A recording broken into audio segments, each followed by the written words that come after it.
This story takes place within the borders of a great, enlightened, and civilized country. This is the story of a certain city and what it did about this common curse that plagued the land. This is the story of Anyburg, USA. Now, the traffic situation in Anyburg was normal enough.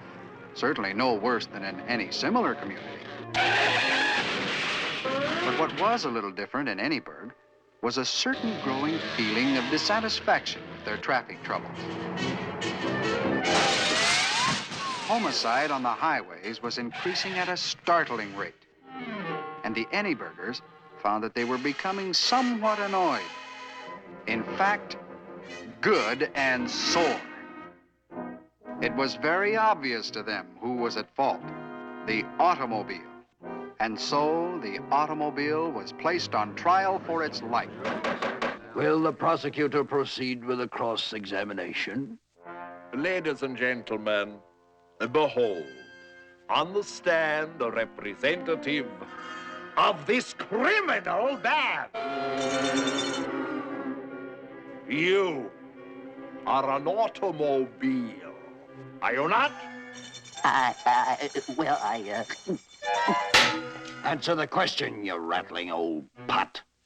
Your Honor, I beg leave to consult with the witness. These legal proceedings are scaring him witless. Objection! Permission is granted. Now, calm yourself, Lizzie. Don't get in a tizzy. The judge is supposed to be neutral. But is he? Come, enough of this coddling. I've got to be, toddling. Isn't it the absolute truth that you roared through a 20-mile zone, flagrantly making of our speed laws a mockery? That you then did crash into a restaurant and smash all the crockery? And that you then did callously sneak away, leaving behind our shambles and ruined digestions? Well, yes, I guess I... Your witness. No questions. Next witness. And now, I've placed upon the stand a culprit known as Sports Car. His crime? Just guzzling alcohol and spitting flames. And that's far from all. He takes delight in burning rubber. Screeching tires. And racing as if off to fire. Do you deny these things are so? Yeah, man, I guess you ought to know. A hopeless case beyond suggestions. Your witness now, sir. No questions. And next, ladies and gentlemen, gaze upon this decrepit old heap. He's got only one eye and no brakes at all, and just enough power to creep. Just hear how he rattles. Observe his worn tires. He's the type every safety test shuns. I turn this renegade over to you. Do you wish to examine him now, sir? No questions. And now, give ear to the testimony of those dedicated, devoted men who tried to help the automobile. Let them proceed with the testimony. I built the cars with bodies of steel. And I invented the safety wheel. We developed safety tires. And windshield wipers the law requires. I'm the father of safety glass. We strove for safety, but alas, accidents continue to grow. And so, the automobile has got to go. Go, go, go, go! Mr. Cyrus P. Slide Rule of the Bureau of Highways.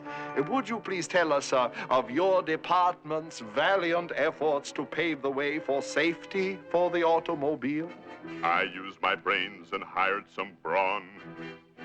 We labored late from early dawn, leveling hills, straightening byways, building concrete superhighways. We posted them with helpful signs, divided them with curbs and lines. My roads were perfect, I must confess, but those miserable autos made them all a mess. Yes, we know only too well what happened on your beautiful highways. To the automobile's depraved mind, these perfect roads were an invitation to open the throttle, step on the gas. They took delight in following dangerously close behind each other with spectacular and disastrous results. Oh, there's only one end to this tale of woe.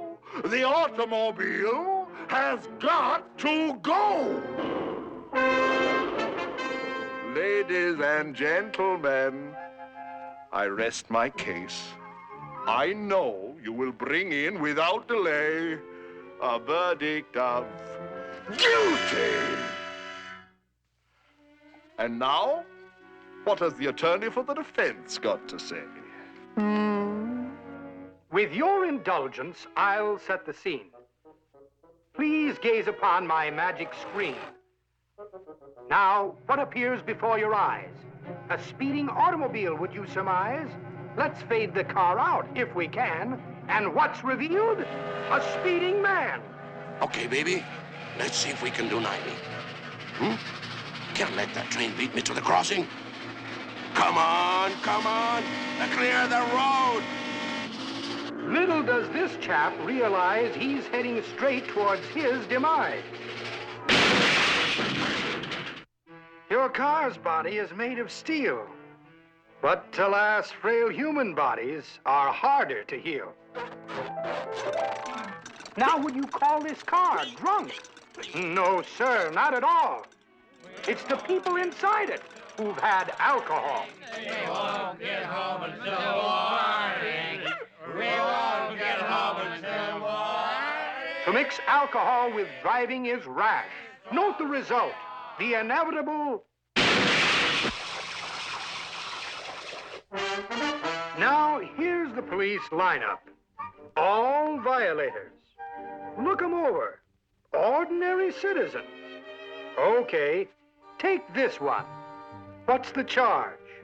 Reckless driving, 2 counts. Looks harmless. Well, take another look. Here's how harmless he is. Take this sweet young thing. The charge, hit and run. Now take a closer look. Could be shoot and run just as well. Take this mild-mannered gentleman. He's a speeder, a 3-time offender. Let's get him into correct focus. This is no exaggeration. Look out for him. Lights, please. I think we all know who the criminal in this case really is. It's you, and it's me too. Say, where did everybody go? Ha-ha, they've seen the light of day. The trial is done, and you have won. The results of this trial were far-reaching. People all over the country took it upon themselves to drive with politeness and consideration. Safety and sanity returned to the highway. The motor millennium had arrived. But not for long. Well, it was a nice try. And where there's life, there's hope. Let's hope.